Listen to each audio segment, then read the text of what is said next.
After watching the Obamas last night, that was some epic fire, wasn't it? Some epic fire.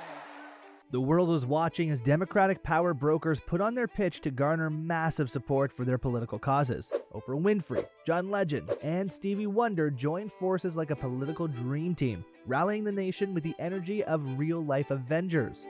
The powerhouse trio hit the stage at the Democratic National Convention, igniting a movement like never before.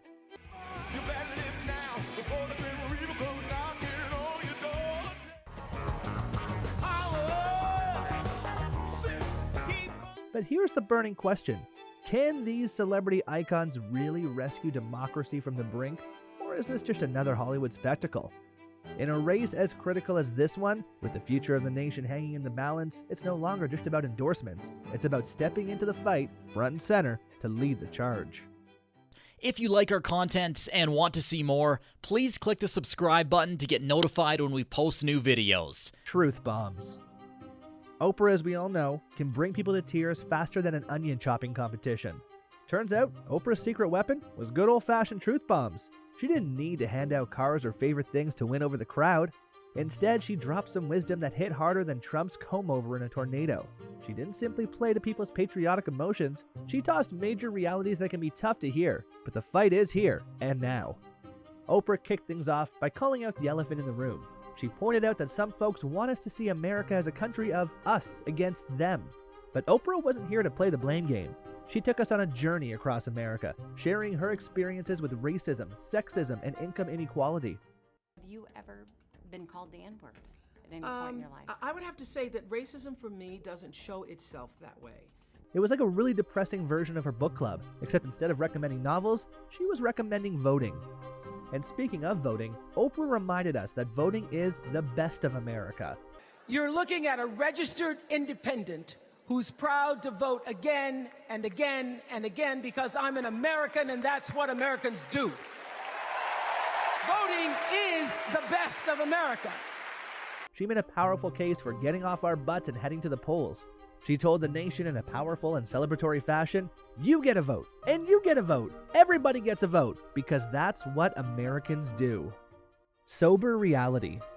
Oprah opened a few floodgates of emotion when she channeled the spirit of the late great Congressman John Lewis. She recalled how John Lewis used to say a Martin Luther King quote, no matter what ship our ancestors arrived on, we're all in the same boat now. Talk about a mic drop moment. It's like she took the entire concept of American identity and served it up with a side of unity.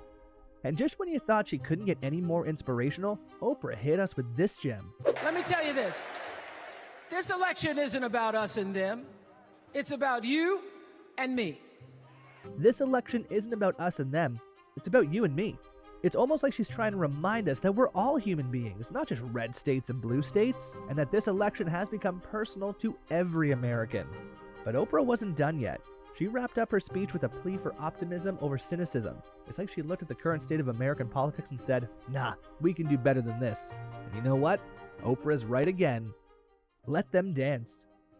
The DNC decided to turn their convention into a full-blown Hollywood after-party. Just when you thought Oprah had stolen the show, they pulled out their other big guns. The DNC decided to turn their convention into a full-blown Hollywood after-party.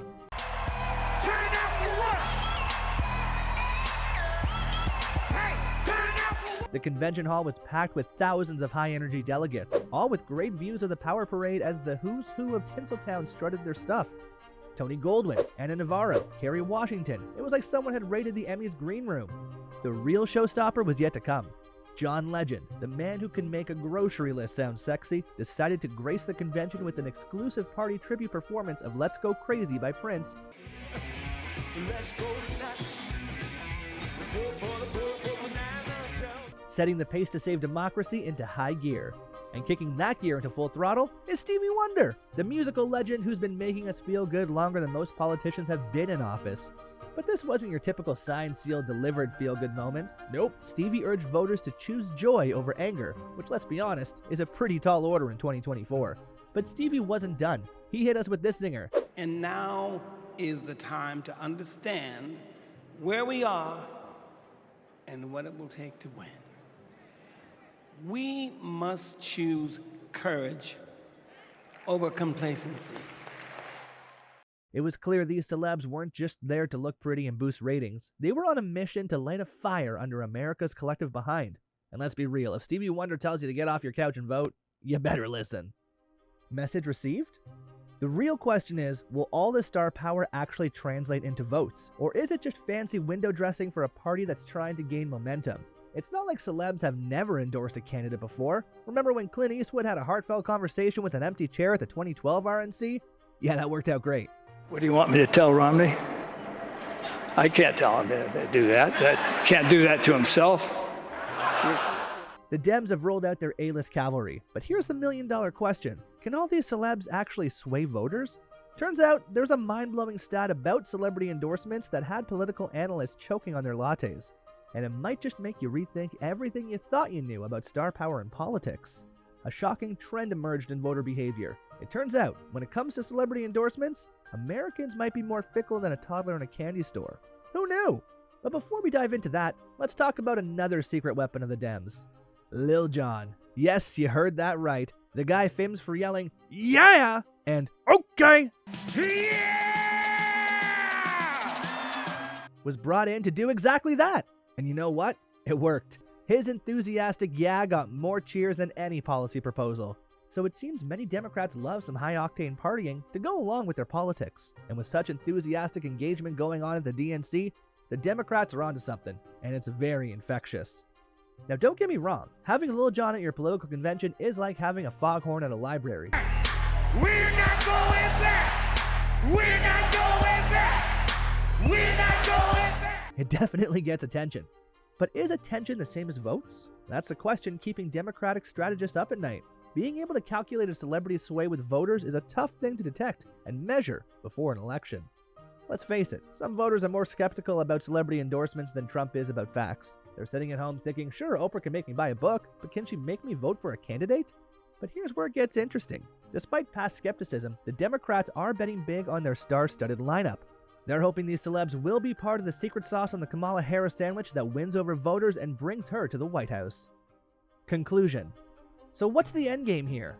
Well, the convention's goal is to create urgency and excitement around the election. It's like they're throwing a party and the grand prize is democracy. And let's be honest, if celebrities were your only reference and you had to choose between a party with John Legend and Stevie Wonder or one with Scott Baio and Antonio Sabato Jr., which would you pick? It appears that the Democrats have the latest stars while the GOP is sporting has-beens. Only time will tell if Kamala will beat Trump and become the first female president of the United States, which will permanently cement Trump as a presidential has-been. Then we can look back and try to see if celebrities really did help push Kamala and the Dems over the finish line.